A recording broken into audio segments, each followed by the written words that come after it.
Today's question deals with a common situation for a lot of us. Jehovah Witnesses ring your doorbell and you answer it. Pastor John, what will you say? Well, I've developed an approach that might not be for everybody, and it depends on whether you have time to talk deeply and extensively. If you feel like this is not the time to get into an argument, here's what I've done.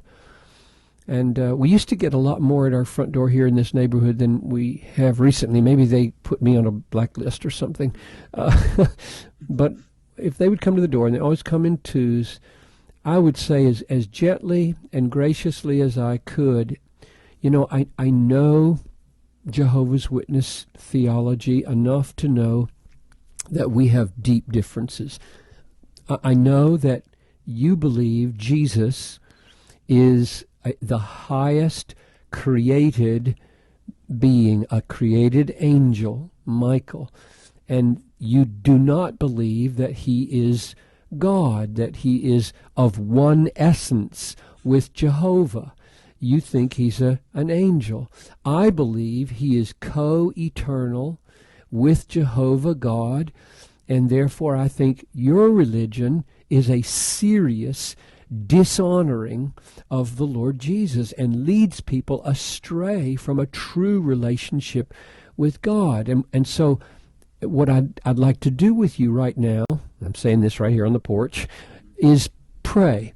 And I'm willing to let you pray and I'll pray, and we'll both ask that God would show us what's true in his word, the true way to understand the Bible, the true way to honor Jesus. Would you want to pray with me? They have never agreed to pray with me. They have just left at that point. So I'm not sure what's behind that, but that's my approach, is to set up the disagreement, explain it clearly, offer to pray, and they've never accepted. Now, I'd say one other thing. That doesn't enter you into a dialogue very well, and I think there is a place for serious witnessing and extended time with Jehovah's Witnesses, and therefore if it goes to that, and I've sat in my living room for hours with folks from the Jehovah's Witnesses, and the direction I go is twofold. One, I show them from the scriptures that I do believe Jesus Christ is vastly, infinitely more than a created being. And I'd go to John 1, in the beginning was the Word was with God, and the Word was God. And I know what they're going to do at that point is get out their New World Translation and say, no, it doesn't really say that. And I would say, but look at the next verse. He was in the beginning with God, all things were made through him, and without him was not anything made that was made. So I think that is worded explicitly to exclude the fact that he was made. He is the maker, not the made. And they believe he was made. So even with their New World Translation, I don't think it works. And at the end of the gospel, Thomas says, my Lord and my God, and all through the Gospel of John, Jesus is presented as the divine one who existed before Abraham. And then you go to the Gospel of Luke, and you have the virgin birth, and Elizabeth saying to Mary when she shows up with Jesus in her womb, why is it that the mother of my Lord should come to me? And in the very next two verses, she refers to God as her Lord. And so you have Luke testifying this way. And then you have Paul, for in him all the fullness of deity was pleased to dwell, in Colossians 1:19.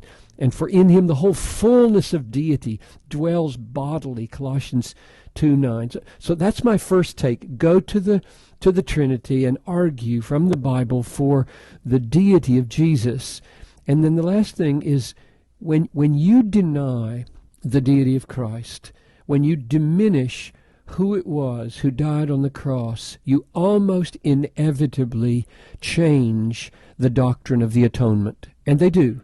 The justification by faith alone falls apart in the Jehovah's Witness theology, and law begins to creep in, and works begin to take their place alongside faith as the ground, because, I think, in root, because the atonement just isn't great enough, because the Christ isn't great enough who died for us. And so you're going to get a kind of works religion with the Jehovah's Witness that I think undermines the gospel.